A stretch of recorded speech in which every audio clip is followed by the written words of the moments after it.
You, John Fitzgerald Kennedy, do solemnly swear. I, John Fitzgerald Kennedy, do solemnly swear. That you will faithfully execute the office of President of the United States. That I will faithfully execute the office of President of the United States. And will, to the best of your ability. And will, to the best of my ability. Preserve, protect, and defend the Constitution of the United States. Preserve, protect, and defend the Constitution of the United States. So help you God. So help me God.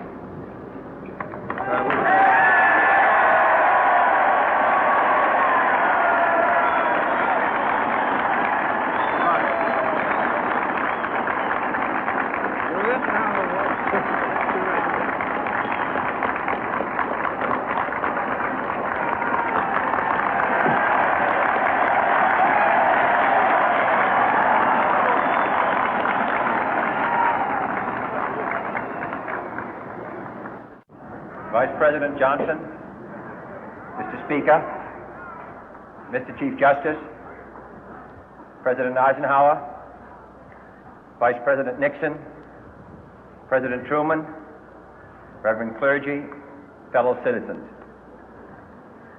We observe today not a victory of party, but a celebration of freedom, symbolizing an end as well as a beginning, signifying renewal as well as change. For I have sworn before you and Almighty God the same solemn oath our forebears prescribed nearly a century and 3/4 ago. The world is very different now, for man holds in his mortal hands the power to abolish all forms of human poverty and all forms of human life. And yet the same revolutionary beliefs for which our forebears fought are still at issue around the globe.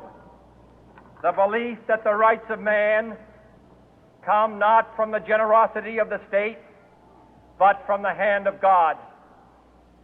We dare not forget today that we are the heirs of that first revolution. Let the word go forth from this time and place to friend and foe alike that the torch has been passed to a new generation of Americans born in this century, tempered by war, disciplined by a hard and bitter peace, proud of our ancient heritage, and unwilling to witness or permit the slow undoing of those human rights to which this nation has always been committed and to which we are committed today at home and around the world.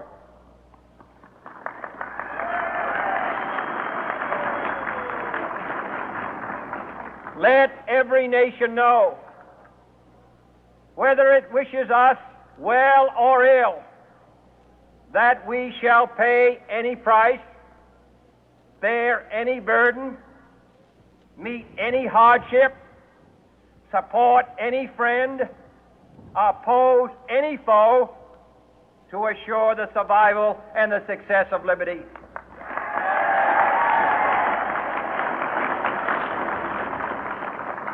This much we pledge and more. To those old allies whose cultural and spiritual origins we share, we pledge the loyalty of faithful friends. United, there is little we cannot do in a host of cooperative ventures. Divided, there is little we can do, for we dare not meet a powerful challenge at odds and split asunder. To those new states whom we welcome to the ranks of the free, we pledge our word that one form of colonial control shall not have passed away, merely to be replaced by a far more iron tyranny. We shall not always expect to find them supporting our view, but we shall always hope to find them strongly supporting their own freedom, and to remember that in the past, those who foolishly sought power by riding the back of the tiger ended up inside.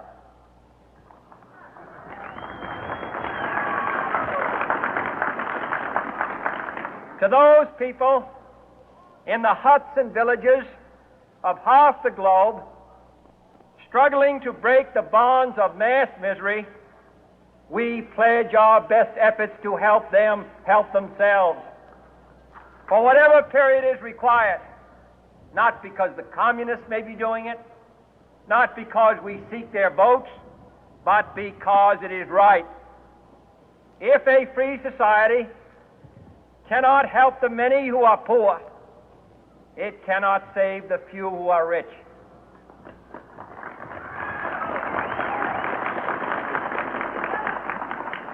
To our sister republics south of our border, we offer a special pledge to convert our good words into good deeds, in a new alliance for progress, to assist free men and free governments in casting off the chains of poverty.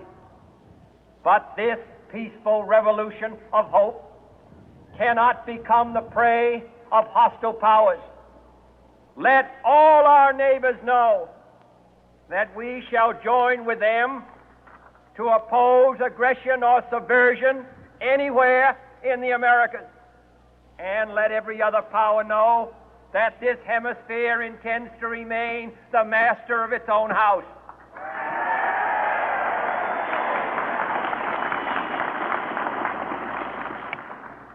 To that World Assembly of Sovereign States, the United Nations, our last best hope, in an age where the instruments of war have far outpaced the instruments of peace, we renew our pledge of support to prevent it from becoming merely a forum for invective, to strengthen its shield of the new and the weak, and to enlarge the area in which its writ may run.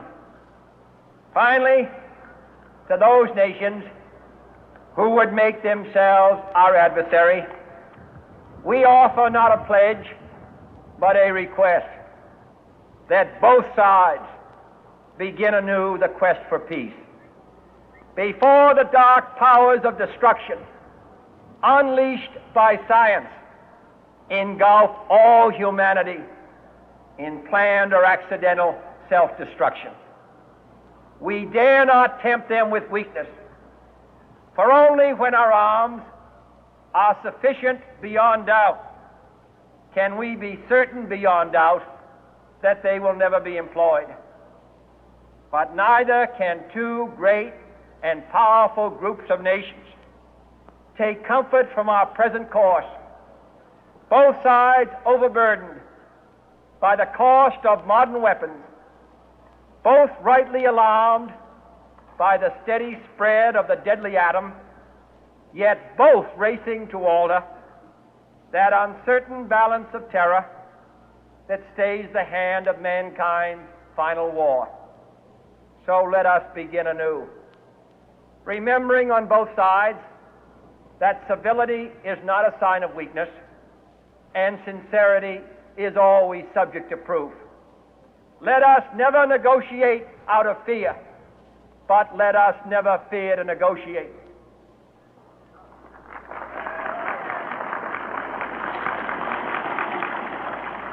Let both sides explore what problems unite us, instead of belaboring those problems which divide us. Let both sides, for the first time, formulate serious and precise proposals for the inspection and control of arms, and bring the absolute power to destroy other nations under the absolute control of all nations.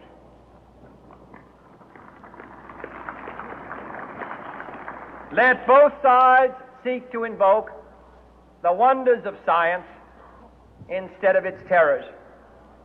Together, let us explore the stars, conquer the deserts, eradicate disease, tap the ocean depth, and encourage the arts and commerce. Let both sides unite to heed in all corners of the earth the command of Isaiah to undo the heavy burden and let the oppressed go free.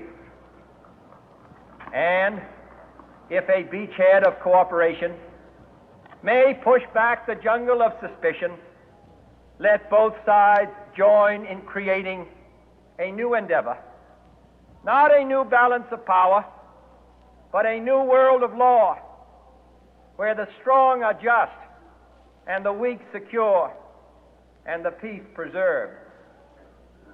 All this will not be finished in the first 100 days, nor will it be finished in the first 1,000 days, nor in the life of this administration, nor even perhaps in our lifetime on this planet. But let us begin.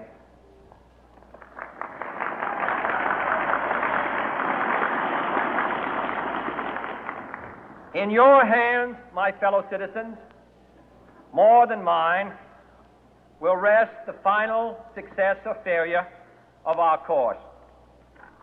Since this country was founded, each generation of Americans has been summoned to give testimony to its national loyalty. The graves of young Americans who answered the call to service surround the globe. Now the trumpet summons us again, not as a call to bear arms, though arms we need, not as a call to battle, though in battle we are, but a call to bear the burden of a long twilight struggle, year in and year out, rejoicing in hope, patient in tribulation, a struggle against the common enemies of man, tyranny, poverty, disease, and war itself. Can we forge against these enemies a grand and global alliance, north and south, east and west, that can assure a more fruitful life for all mankind? Will you join in that historic effort?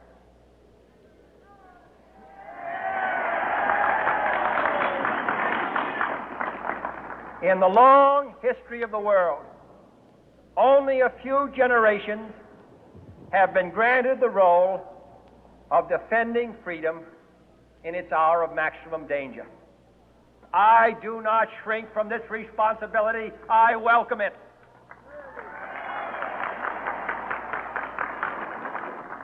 I do not believe that any of us would exchange places with any other people or any other generation. The energy, the faith, the devotion which we bring to this endeavor will light our country and all who serve it. And the glow from that fire can truly light the world. And so, my fellow Americans, ask not what your country can do for you. Ask what you can do for your country.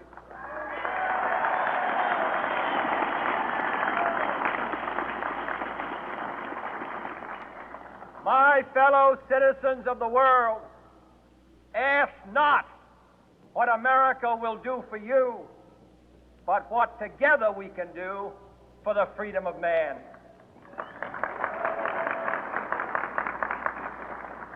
Finally, whether you are citizens of America or citizens of the world, ask of us here the same high standards of